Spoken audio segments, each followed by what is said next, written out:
I want to do I want a little bit, because you really have a fascinating sort of book, collection to your credit. So I just want to touch upon that a little bit before we move into this wonderful new project, which is the Rosa Park story.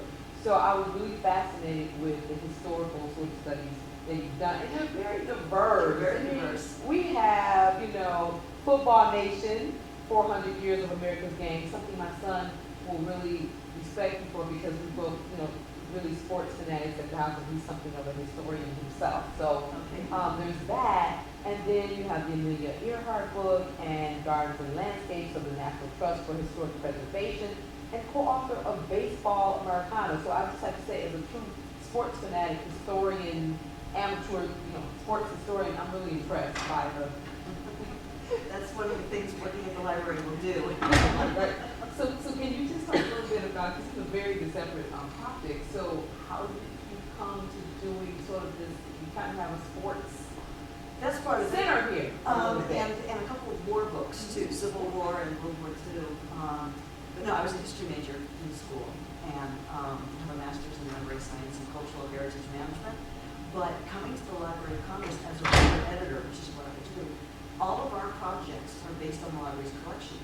Well, the library collects in every conceivable area. We've got about 170 million items. I think we're live. Can you hear me? Yes, is that all right?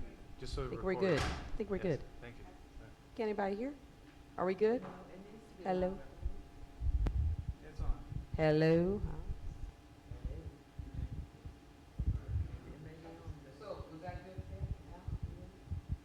Hello? All right. She says we're Hello. good. Okay. Hello. No, I think we have the hellos done. We're good. So you were saying about writing and being an editor at the Library of Congress. Right, and so all of our projects are based on the library's collections. Well, the library has 170 million items in its collection, which means there's a lot of things that we can cover. And so whether it was sports history or military history or, in this case, historical figures, there's almost nothing that we don't have something that we can use in our research. So in other words, you have my dream job. That sounds right. She's buried in all these wonderful collections. She can read and just discover all kinds of facts and mysteries and then illuminate them for us. I love it. So yes, the whole purpose of our publishing is to make the library a little more accessible to people by putting out books that showcase the things that we have. And the Rosa Parks collection is one of those things. Now, I think this is a great example of that. I mean, because my son's 10, and he picked it up, and he was really fascinated by it. Because I think Rosa Parks, what's interesting about people like her, especially associated with the civil rights movement, right, is that they're so iconic that, they sort of become these sort of kind of inaccessible figures in a way.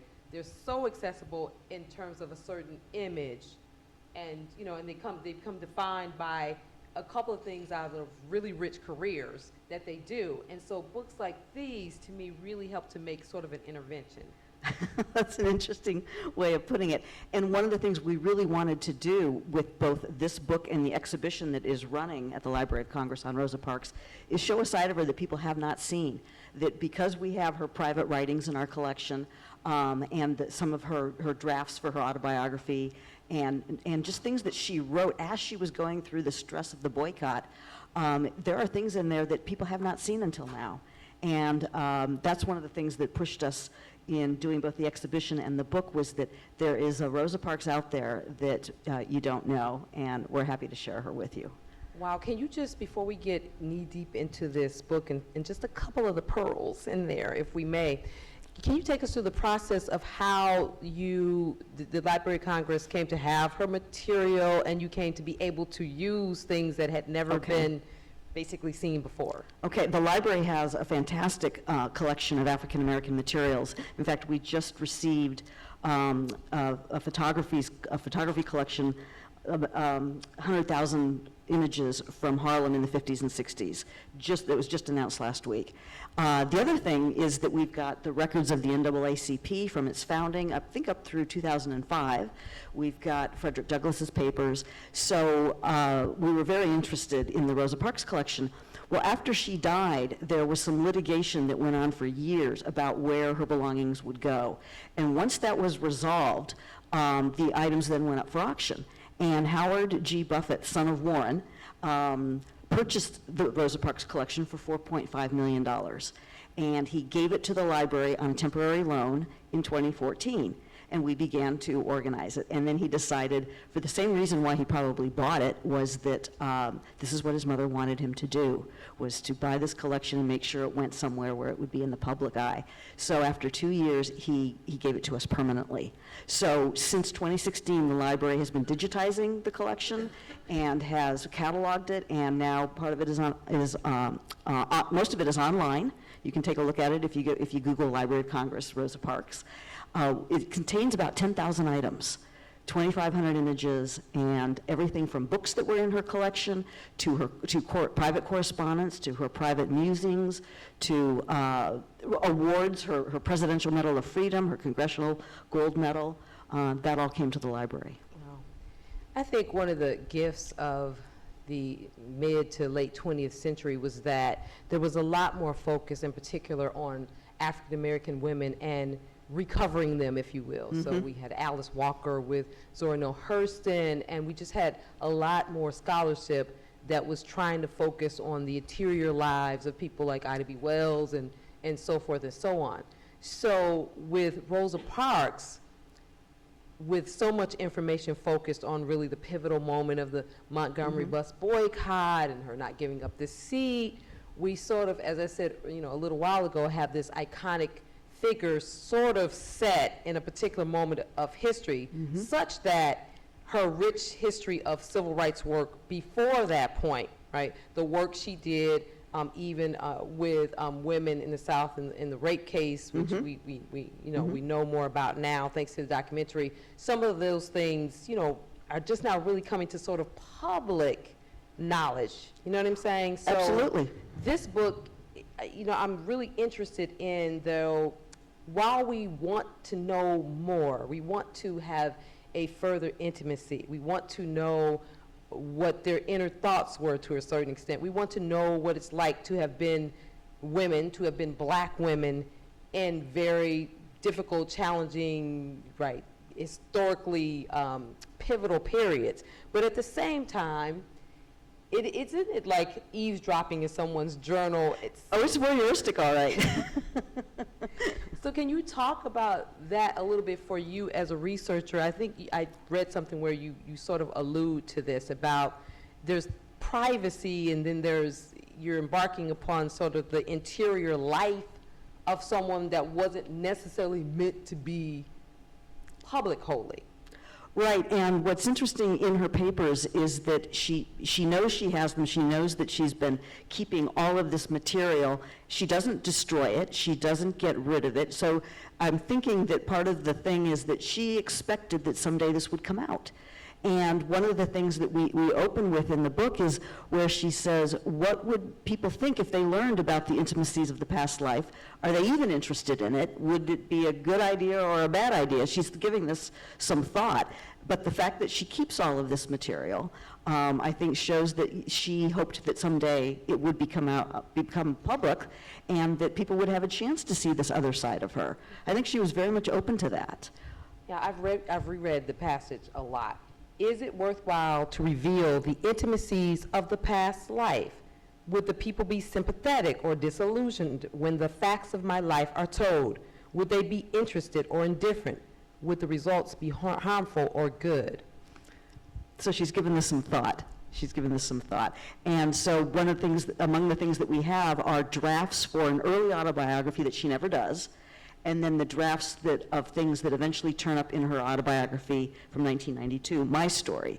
And one of the things that I think is really interesting is when you compare similar passages to what is in her published autobiography and what we have, and you can see that she leaves out some gripping detail, she leaves out some interesting comments, and there could be all kinds of reasons why she does that, but the value of the papers then is that you're seeing the real, unfiltered, unedited Rosa Parks.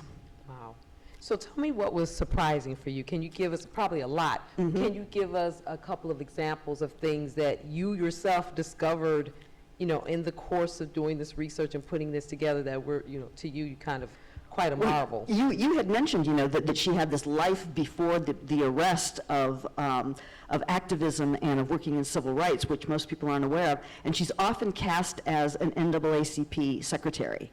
But she is way more than that. She's an investigator for the NAACP, and she's going to places that where people do not want to talk about crimes that are happening. They don't want to talk about police brutality. They don't want to talk about rapes, sexual assault. They don't want to talk about a lot of stuff, and for good reason. It's a pretty terrifying place to be as she's going out to some of these places in Alabama.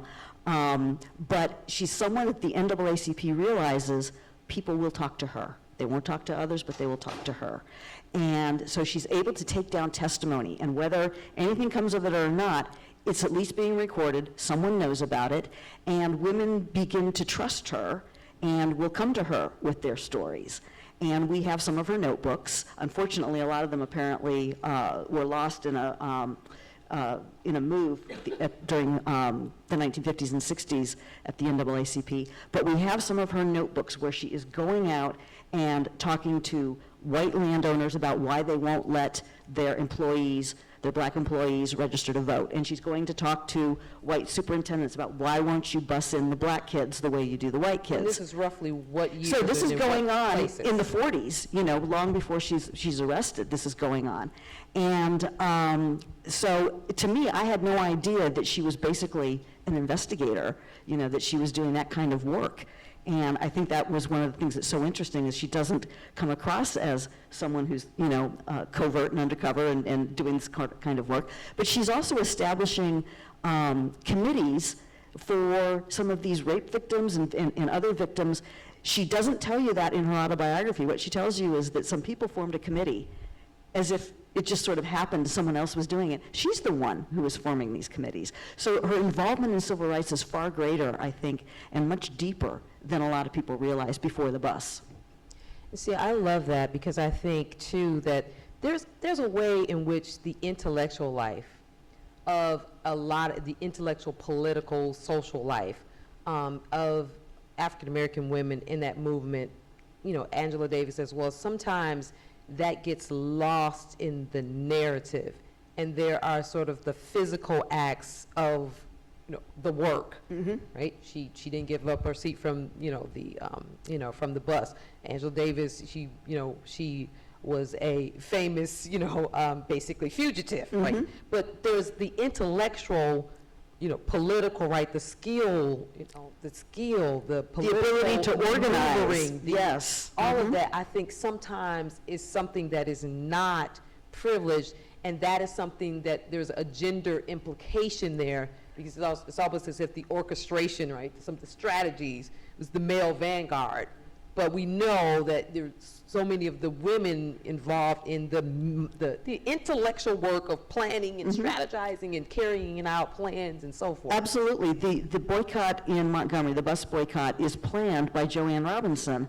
It's not something that the ministers of Montgomery have come up with. It's something that the women have actually been planning. And once it gets underway, they're the ones who are making the food for the volunteer drivers. They're the ones who are raising money. They're doing the heavy lifting is what they're doing. And Rosa Parks is very much part of that. And so yeah, I think there is a lot that was surprising that came out of this entire project. And one of the things too was just how feisty and angry she is. The impression that you get even when you watch interviews that she did at the height of the boycott, and she's traveling around the country, she's recruiting for the NAACP, but you always see her giving an interview where she's very composed, she's very measured in her speech, and you think, all right, she really is that quiet, demure person. But when you look at her letters and her writings to herself and the notes she is taking, she's furious. She is angry. She's giving them what for? Absolutely. And this is going to weigh on her. This is going to affect, her physical health eventually. But that was one of the things that was so interesting, was that from the time she is a kid, she is standing up for herself. She is arguing with people, even members of her own family, about what rights she thinks she has. And it's in her from the beginning, this sense of injustice, this sense that, of course, she has rights just like anyone else. Why is it that some families are being treated differently from other families? And so that was interesting to read and to discover in her that there is a youthful rage, and that it's through her husband Raymond, who is a barber and who's really involved in the Scottsboro boys case, that she figures out a way to channel that anger into an organized protest. And so that was really interesting for me to come across and to learn.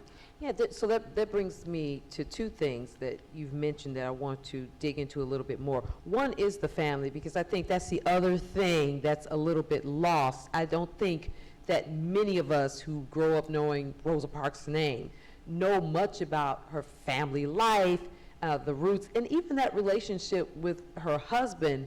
In terms of him, I'm thinking about even sort of the film versions that I've seen, he's sort of pictured as this sort of, he reluctantly becomes the husband of, an activist, and there's not, a lot of representation of himself as this person who would be involved with something like fighting, for the Scottsboro Wars. That's really also not. Right, in fact, as I said, he's the one who introduces her to this kind of work, and during the Scottsboro Boys case, they are hosting at their home these meetings that could get them into a world of trouble as they work for the defense and as they try to assist the defendants. And at one point, Mrs. Parks says, 2 of Raymond's associates were murdered by the police, who these fellows had been working on this case. So she felt from the very beginning that she had gotten into a dangerous line of work, but she was willing to do it. And what's interesting about Raymond is that as quiet as he appears to be, he also can be angry, and you can see how he responded to her arrest when you look at her notes on the subject. But Raymond is the one who brings her into this, and so he's not just someone in the background. And even though she eventually becomes the star of the family, he never tries to stop her. He never says, as a 1950s kind of husband, you're not going to go out on the road, you're not going to do this. He does support it. It pains him, but he does. He realizes that she is of tremendous value to the cause. And Yeah, see, that definitely creates a slightly different narrative than what film versions that I've seen sort of kind of characterize that as.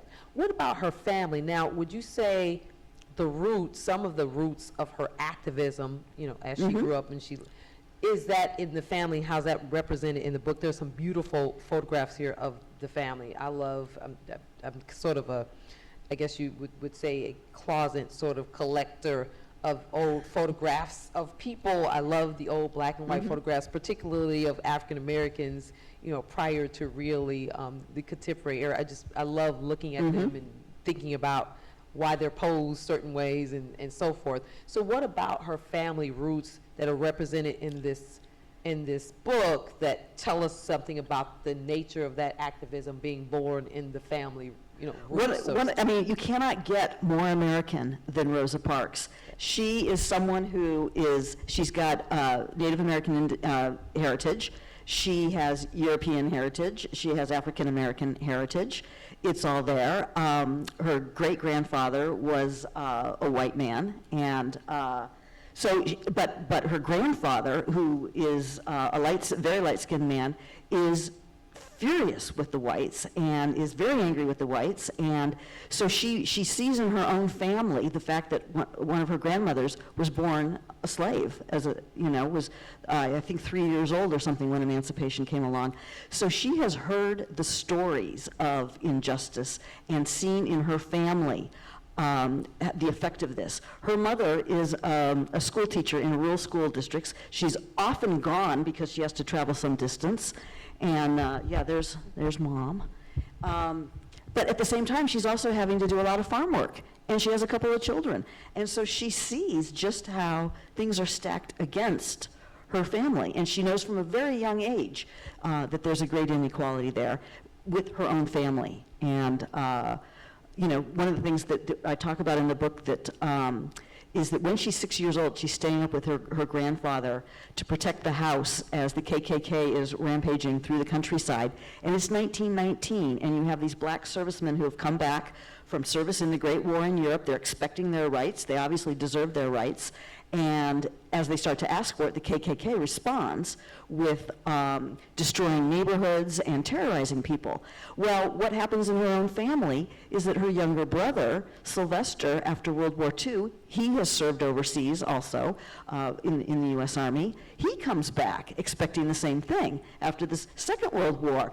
I served my country, I did what you asked for me to do, and I'm not getting my rights. And he bolts, he leaves the South, and he heads to Michigan. So she is seeing in her own family also some of these things that you are talking about, and that does affect her. I love, too, the way you've organized. So can you talk a little bit about there's a lot of stuff. 10,000 items. Exactly. That means you have the awesome, terrible, wonderful task of determining what's going to go into this relatively small book out of tens of thousands. Right, so one of the things I did was I consulted with the library's Black History specialist, and she had pulled together some interesting items. I went through the entire collection. I looked at all the pictures, I read all the letters. How long did it take you? Oh, months and months. But it was a labor of love. I thoroughly enjoyed it. And there were things that we agreed on. Yes, these are things we really do need to include in both the book and the exhibition, but there were some things where the two diverge, and I was really interested in showing not only these pictures, but images of her handwriting, because I wanted people to see, I think handwriting is a really powerful thing in looking at a person, that this is a piece of paper that they have written, this is something they've touched, this is how it looks to them as they have written it out. So I wanted to show a lot of examples of that, and I wanted to show examples of the things she's writing about when that was possible. So that was part of the winnowing process too. But no, I eventually had stacks and stacks of paper on my desk that had to then be sorted on a giant conference room table. And yeah, these are some notes where she's called this early childhood incidents and experiences. And whether this was in planning for an autobiography or whether she was just sitting down at one point and putting this all together to have it down on paper, it's not entirely clear. But this, again, this is unfiltered Rosa Parks. So how much of the unfiltered Rosa Parks is material that sort of images her as a sexual woman, as a woman who has romances? Was there a lot of that sort of, did she commit those sorts of things to diaries, journals, whether they end up in the book or not? The most amount of correspondence that we have in our collection is to Raymond in the late 1950s when she's working at the Hampton Institute Guest House. That was a black college in Virginia, and she's overseeing the dining room and housekeeping staff at the guest house that's associated with the college. So that's where we see letters to Raymond, and he's the love of her life. He is she marries him when she's 19, and they're very happy together for the rest of their lives. But you see in her letters, it's constantly, my darling husband, I can't tell you how much I miss you. We should never be apart, So there is that. But after that time period, we don't see her communications with Raymond anymore. So it was a true love story, and that too is another narrative that doesn't. Oh, it absolutely was. He was the love of her life. What was striking to you about what she had to say, or how she chose to share her thoughts about some of the traumatic, dangerous, violent things that were going on? You have Emmett Till here, one of the famous photos of he and his mother that we've seen. Well, she talks about how, in August, after he is, so viciously murdered, he is on her mind that whole fall of 1955. He is on her mind, and she says that he's on her mind the day she's arrested on the bus, that is weighing on her mind, and it's kind of a perfect storm in a way of being angry with the bus situation, angry with a lot of things, in despair over what has happened to Emmett Till, that all clicks that afternoon, that late afternoon when she's on the bus and says, no, I'm not going to give up my seat. So that is hanging over her all this time. But she's had experience with a really ugly side of life. in counseling these various women who've had issues, whether it was sexual assault or domestic violence, she's had her own Me Too moment as well. And she writes about it in a remarkable 11-page document that no one has seen until now, describing what happened when she was an 18-year-old and she was working as a domestic in a white household, and another white man is able to kind of trick his way in with the help of another person. And so she is absolutely familiar with this ugliness and this oppression, and she writes about it. She goes on for 11 pages, and what is fascinating about it is that you can see this intellectual mind working, in which she isn't just saying no, she is giving practically legal reasons as to why he shouldn't even be talking to her. That she is following the rules of segregation. She is staying on her side of the line. Why is he trying to cross that line? And she's not the one who invented the line. And it's actually a really fascinating look at the way she is dealing with this issue. I don't know, it's not clear when she is writing this account of what happened to her, how much time has elapsed, but there's an actual intellectual component to her describing this awful situation. So that brings me back to something that I mentioned a little bit earlier. In terms of organizing the book, was your thinking that you were approaching it from trying to show different periods of her life, from childhood, from her parental heritage to childhood to as a young woman? What was sort of the organizing structure when you have so much material? So that's a good question. It was two things. It was chronological, but it was let Rosa Parks do the talking. That was the thinking. And so let's get all of these different touch points in her life that are so important. What does she have to say about them? And let's pick those items, because there was so much to choose from. What letters are we going to choose? What diary, or not diary notations, but journal-like musings are we going to include? And so it was, how can we let her do as much talking as possible? And what did you, because with that much information, there's still sort of this, decision-making that has to be in terms of what ends up there. And so it inevitably forms a narrative of its own, right? Mm-hmm. I mean, so to speak. So were you content at the end of the day? Because I can imagine, and as a researcher myself, that it's frustrating even when I'm doing documentary film on somebody's life. There's so much richness, but you can't get it all in there. Treasure, it has to be done in 60 minutes or whatever it is, less than 30 minutes, and you can't. So were you ultimately okay with the decisions, or is this something that broke your heart leaving it out? No, I think I managed to get in the things that I thought were most important, and I thought that would be of most interest to people, that was new and that shed light on her in a different way. And also, the other advantage was knowing that we were putting this material online. So if there were letters in there where you're only reading the first page, you could go online to our website and see the entire thing, and then maybe even follow, a year's worth of activity. So the web has kind of turned out to be a really great backup, but the web can't provide sometimes the level of context that you would want in a book. And that was the other thing that I wanted to do is, all right, we have all this material, how do we provide some background for someone who is new to this as to why is she writing to Raymond from Hampton, Virginia? Why did she end up there? Well, she couldn't find a job in Detroit, and she couldn't find a job for Raymond in Hampton. So let's explain what is going on here. And so being able to put in some historical context and explain what's happening in her life as she's writing all of this, that was the other thing I wanted to get in there.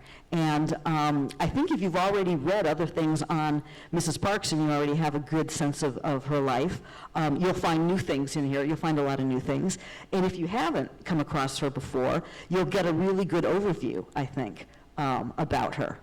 One last question, and then let's invite people into our dialogue. Why this cover? There's obviously so many pictures to choose from. I mean, it could have been of her as a little girl, her as a young woman. I was just really curious about this particular photo.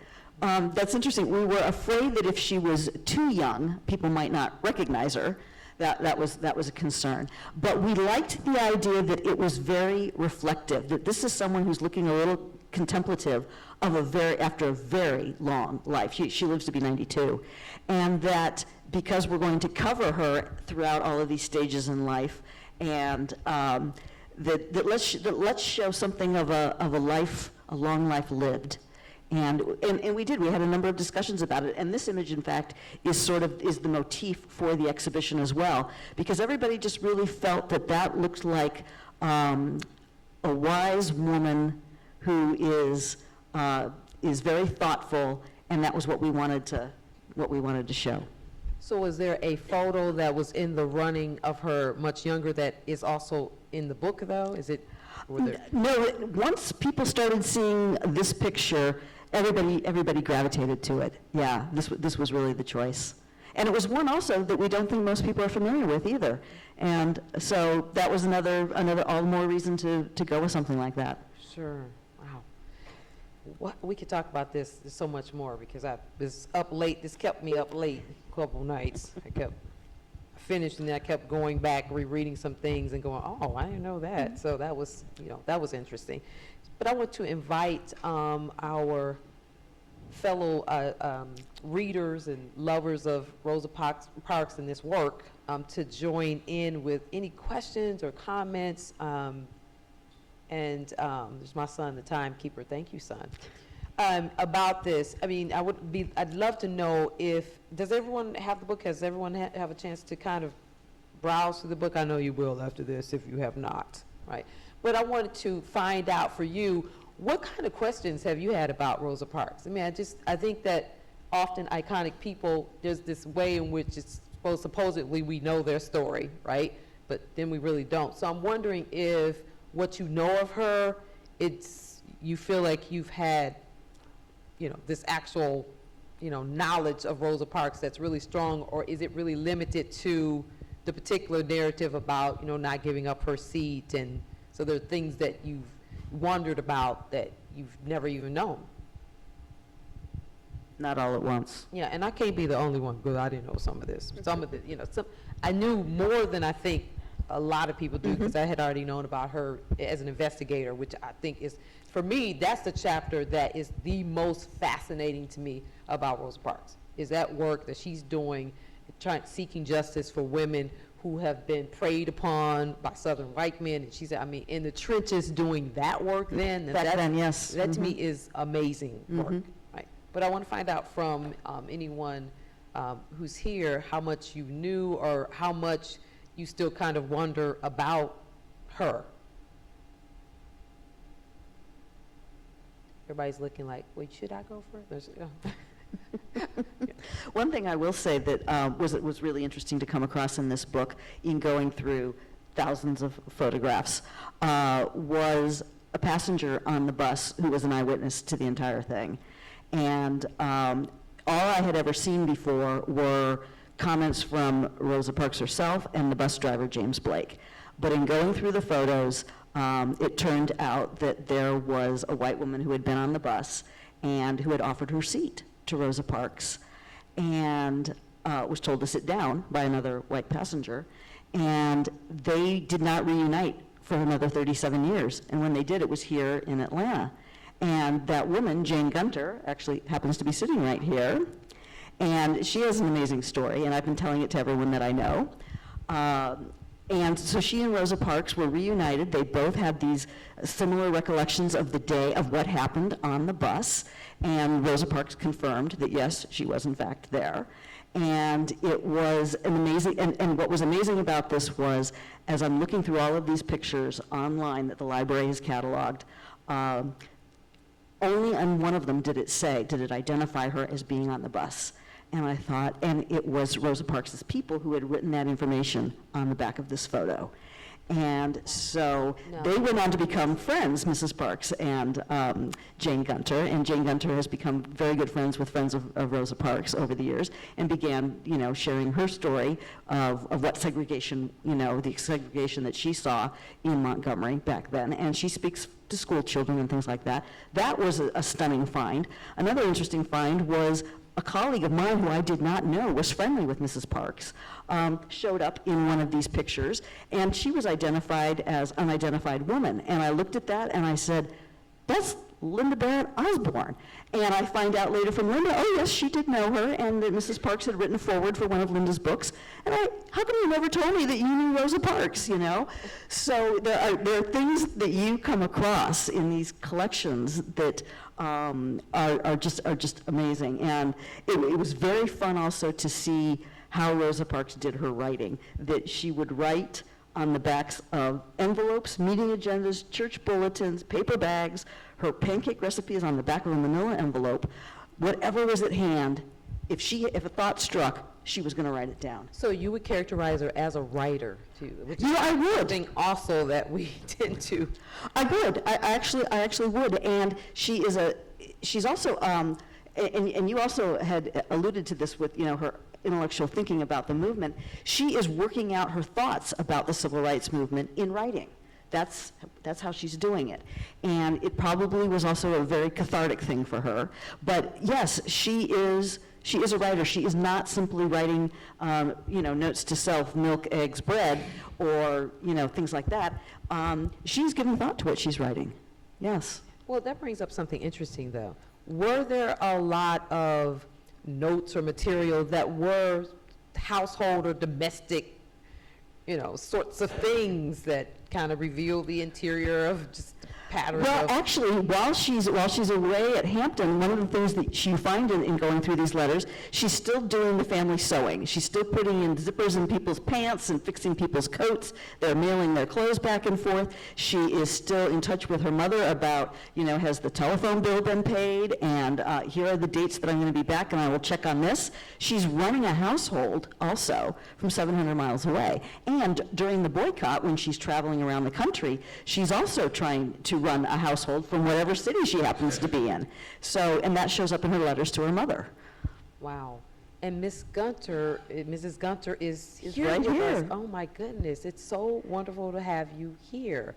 So I would love to hear from you, and just hearing from you about that day on the bus when I'm sure you could not have imagined in the moment the historical import it would have. I mean, it would have been impossible to imagine that it was going to become, the Montgomery Bus Boycott, and it was going to become this whole, thing. So would you mind sharing with us, please? Please, please. We can't have you here. She can have my microscope, Yeah, my absolutely. microphone. Yeah, we can bring you the mic however you're comfortable. From your seat, I can bring it to you. But I think it's... I can do it right here. Oh. You just asked me the question. Yes, ma'am. So the first thing that I No. am dying to know almost is, why did you get up and offer her this seat? I mean, that really was sort of it was not... Actually, I happened to be a young bride at Maxwell Air Force Base, and I did a lot of walking because I was going to have a baby. This is the baby on the bus. And that day, I always had a coin in my shoe, and that day I was tired and I got on the bus. I happened to be there when people were getting on, and I sat on the long seat behind the driver, and all of a sudden, I guess I was just thinking about, what am I going to do for dinner tonight? I don't know what I was thinking about. And I heard this commotion, and it was the bus driver, and he got up and he did like this, and he was very rude to somebody in the middle of the bus. And when he said, "You better let me have that seat," I stood up and I said, "Oh, she can have my seat." And when I did that, a tall, thin, fair-skinned man pushed his knees into mine and said, "Don't you dare move," under his breath. That was a big discussion when you were writing. Excuse me.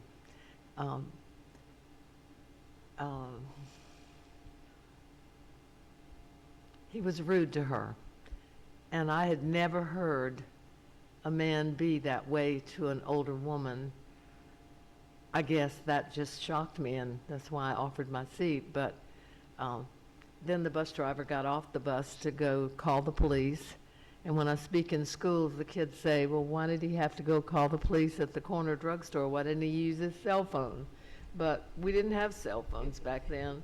And I did what I was told to do because women in the 50s did what men told them to do.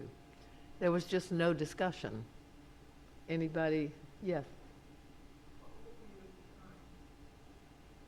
Under 20. Wow. I was a young bride. Yes, and the one thing I thought of while you were talking, Mrs. Parks was so honored to be a married black woman. She always wanted to be called Mrs. Rosa Parks, right, Susan? She didn't want to be called Rosa. She wanted to call Mrs. Rosa Parks. She was so honored to be married. And probably that added to it is the disrespect historically Right. accorded to black women who Right. wouldn't be called Mrs. no matter No. their age or Right. marital status, that disrespect. So both the fact that she had a husband that she really loved and respected, but also because of she was familiar with the disrespect of women, particularly black women, as they got older. And when they just be dismissed really as auntie or without that respect of a Ms. or a Mrs. really at any time. So one more thing I would want to ask you, as things then sort of exploded and it ended up in the news, if you will, and the Montgomery Bus Boycott took off, what were you thinking? Now were you going, well, that's the lady on the bus, I'm just trying to figure, here you are going about your life at the moment, and then it blows up in your city, obviously. That's not the story. Okay. Oh. The story is I was rushed off the bus. Oh.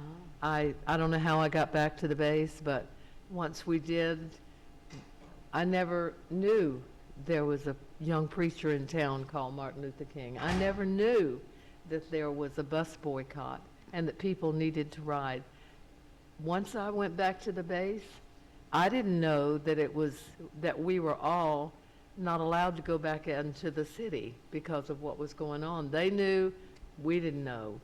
And on her 50th birthday, all of our family was together, and I asked my husband, I said, would you verify for me?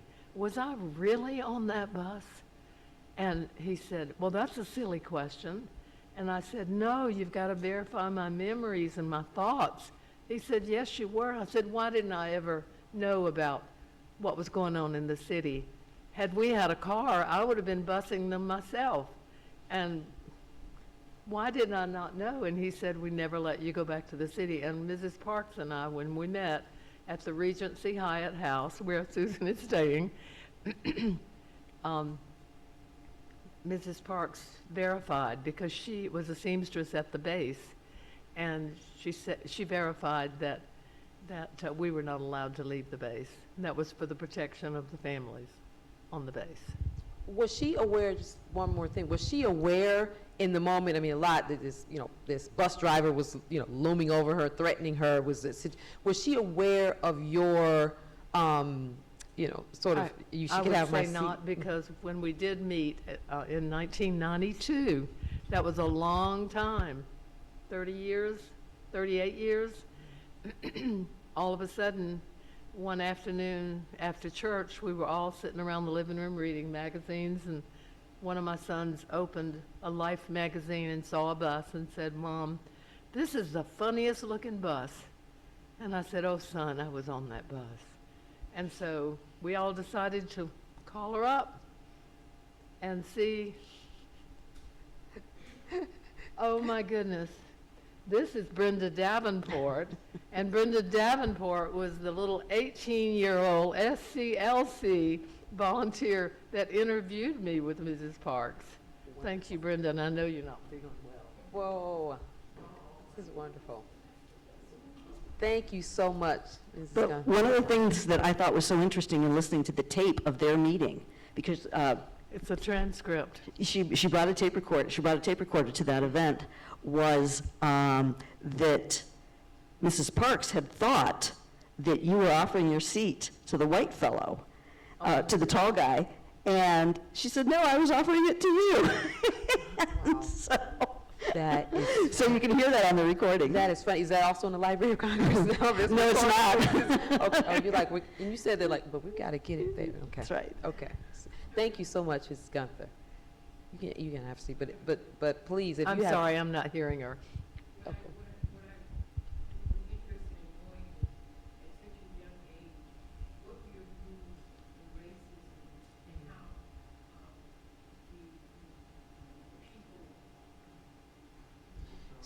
So what she's asking is, yeah, yeah.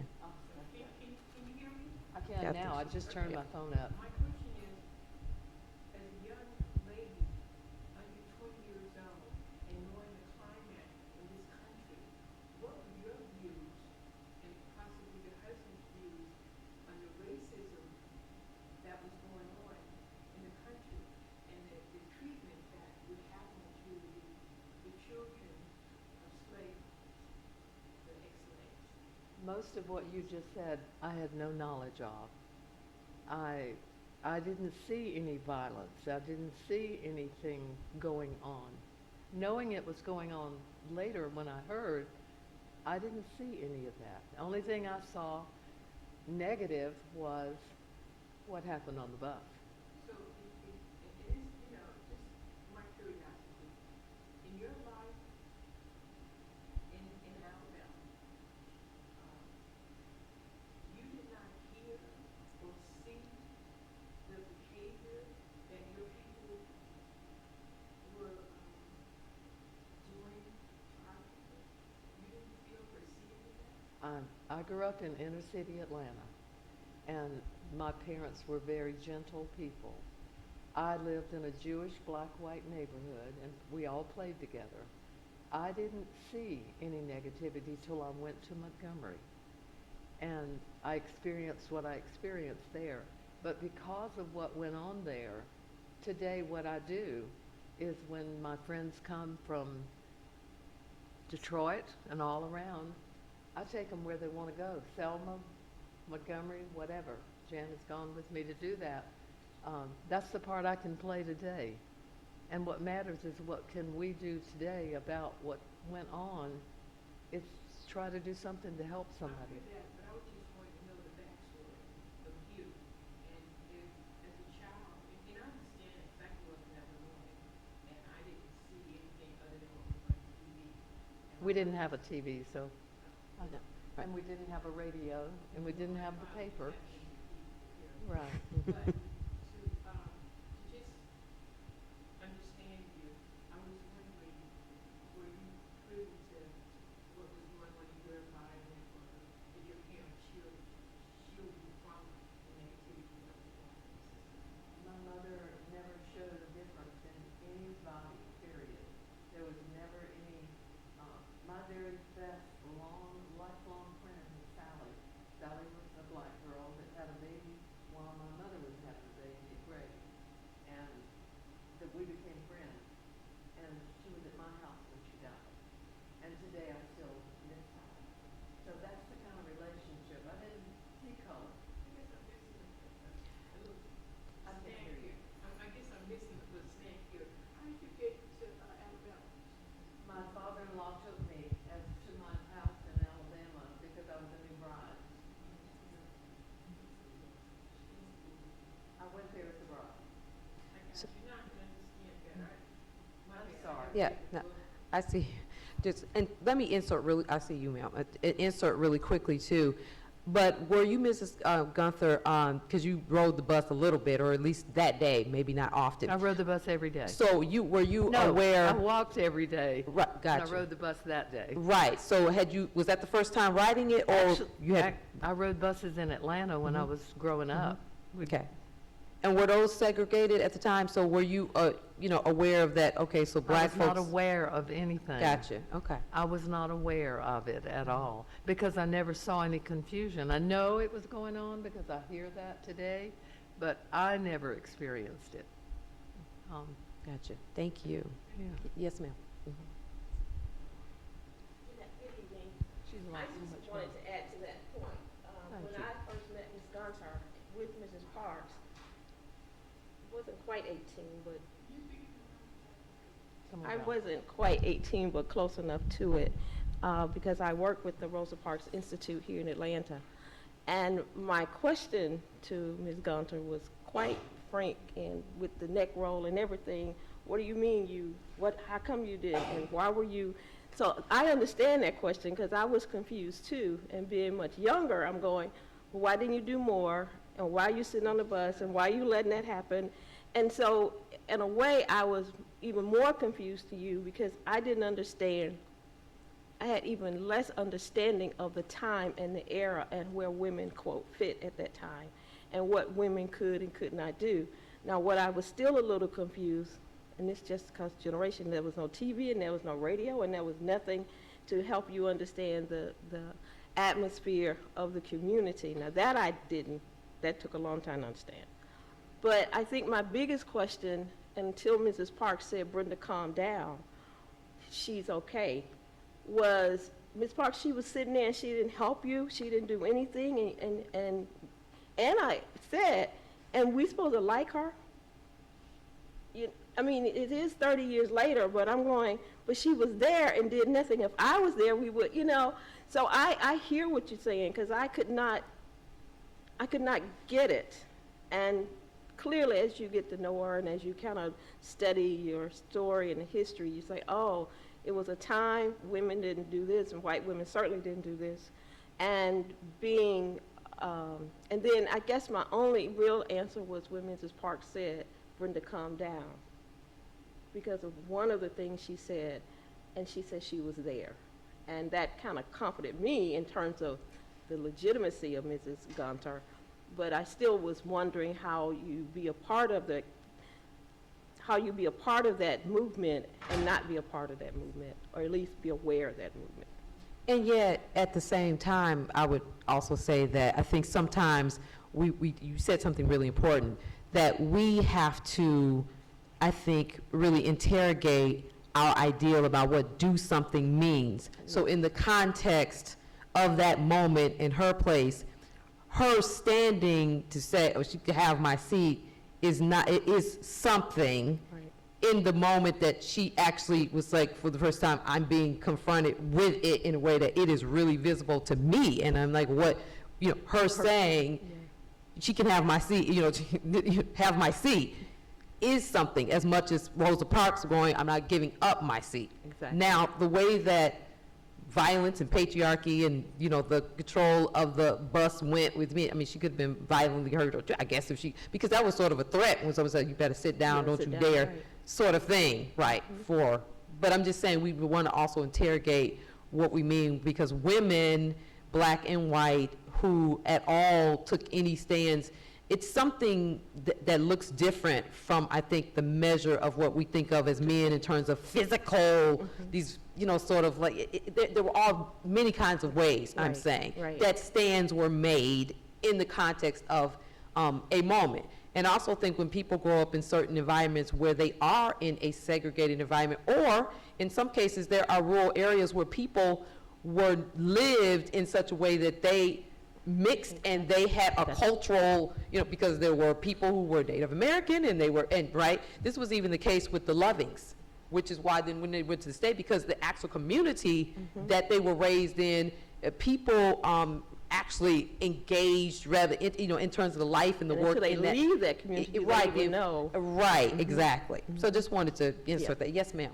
Mrs. Gunther's daughter, I think, right? I just wanted to add to what Brenda and Mom were saying, to help you understand these, to help, well, Mrs. Elaine Seal was with Mrs. Rosa Parks almost all her life. And she mentioned to us one time that she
they sharecropped a farm in Fayetteville with a black family of 12.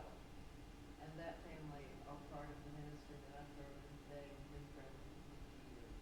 But we had no idea what we were talking when they were sharecropped at the same time. So they were black and white that did sharecropping. And we're trying to make a living, raise kids. Yes, ma'am. I have a comment, two questions, Ms. Rayburn. I'm a significant history buff, and having grown up in the South, I know a lot of people who grew up during that era when segregation was at its peak. So, for all the, for lack of a better word, criticism toward Ms. Gunter, people need to realize for that era, for her to even offer her seat, was the active revolution. This is what I said. You have to understand the times, because people would alienate you, isolate you, run you out of town if you're lucky, hurt you economically, and she did it in a gesture of caring about somebody else without realizing the potential consequences. So you have to take the time to say that was a significant act, and I thank you for that. I think it was humanitarian, and that's what we should do.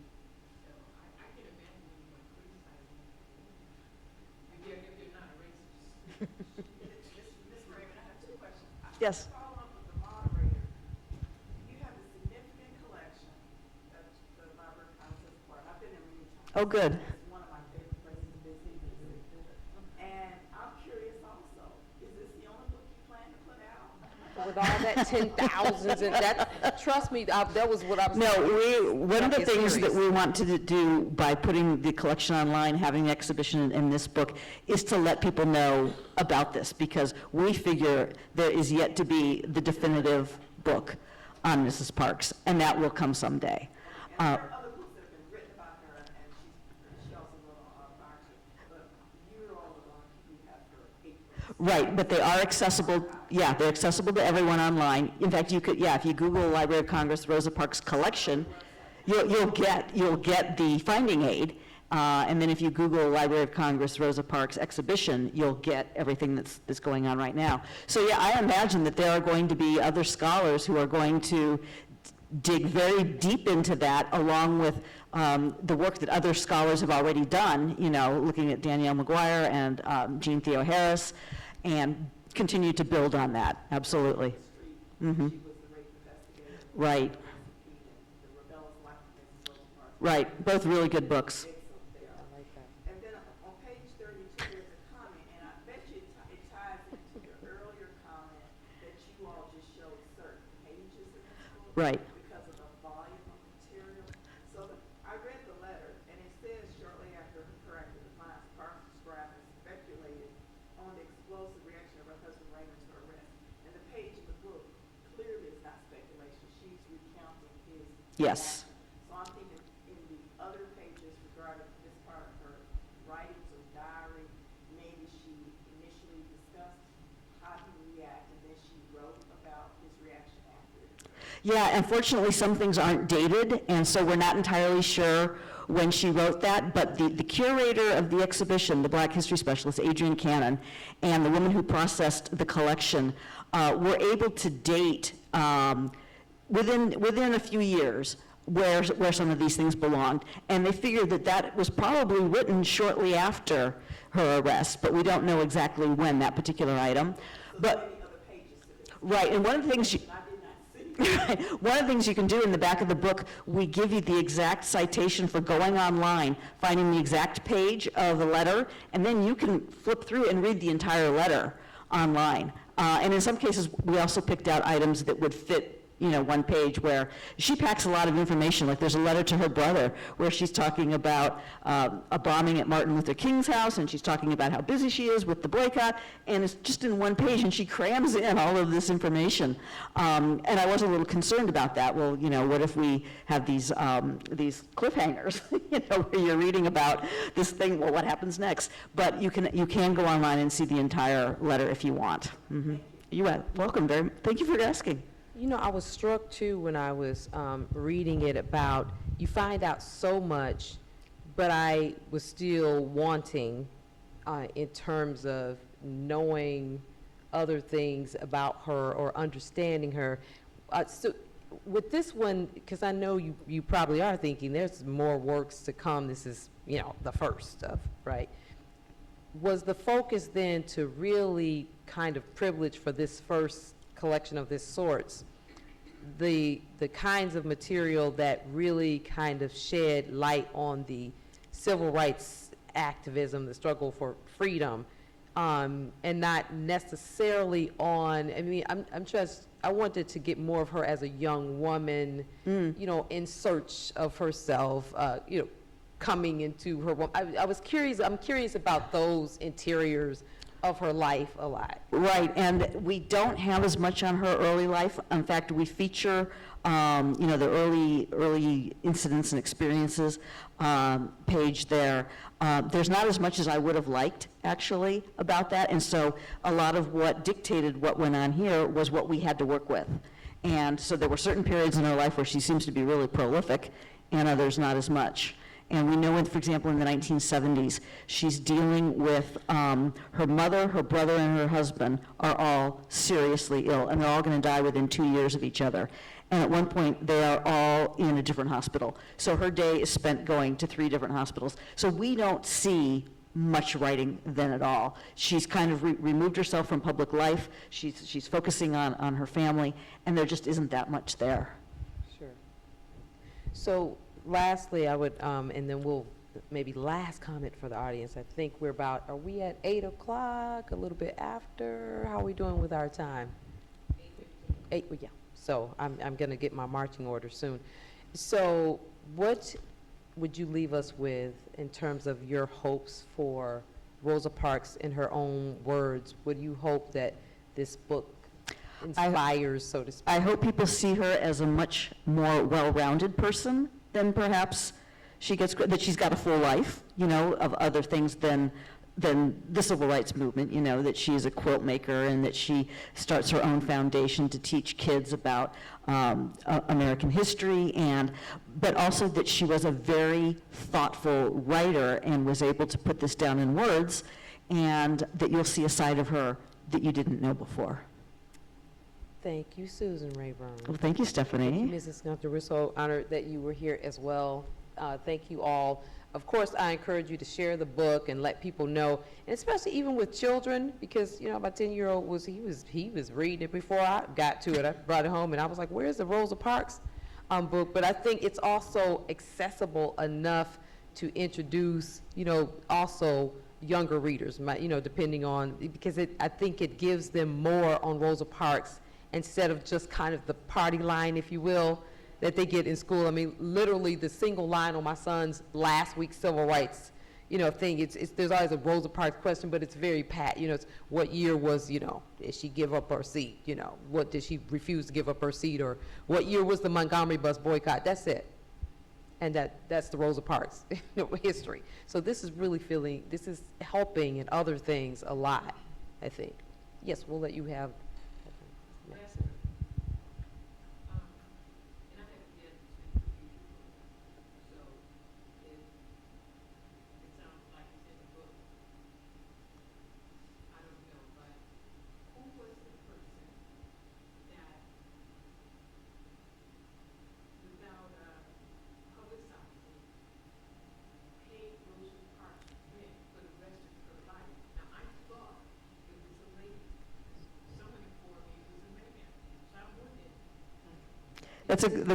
That's a really good question. What I mentioned in the book is that there were both people who were anonymous and unsung, because there was more than one. Everyone had heard, I think, was it the Pizza Hut or the Little Caesars guy had paid her rent, and then Douglas Brinkley, who has also written a biography and who interviewed her extensively, said General Motors had contributed, but there was also a Baptist church that contributed, so it wasn't just one person who did that.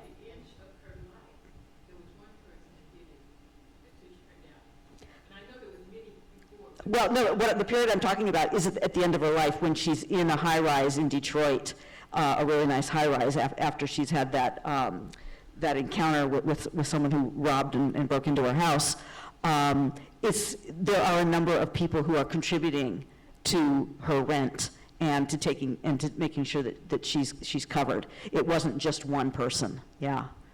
Oh, interesting.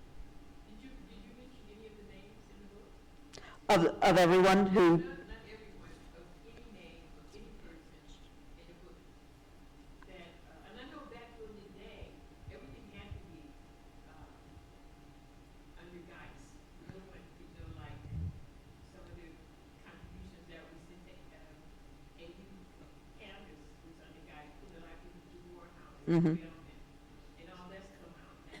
right, and so no, it didn't seem like, because there were a lot of anonymous contributors, that there was any point in trying to give a list, because more than one person, a number of people were helpful. Mhm. There's one that I know of, and that's H from the mansion on O Street. Okay. Took River Park in for 10 years.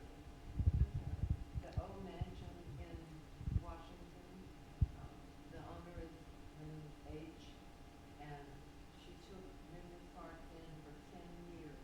Her name is H. The letter H. Yeah. Right, so in 1994, after she was attacked, she went to the mansion. She was invited to come stay there by H, who didn't know her, to recuperate. And then for a number of years, yes, she continues to stay there, and they become, wonderful friends. And so there were a lot of people who found ways to contribute, yeah.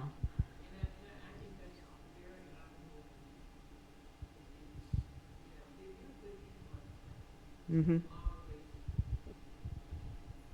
Well, thank you, Susan Reyburn. And see, Well, thank that's you why very we much, have Stephanie more Dunn. research to do There's always to more. unravel the mysteries of one Rosa Parks, who I think is way more complex, a life and a person than we yet know. So I'm going to be Right. looking forward to more of this. If you've never seen Rosa Parks doing yoga, you can see that in the book. I love it. It's one of my favorite things. Right.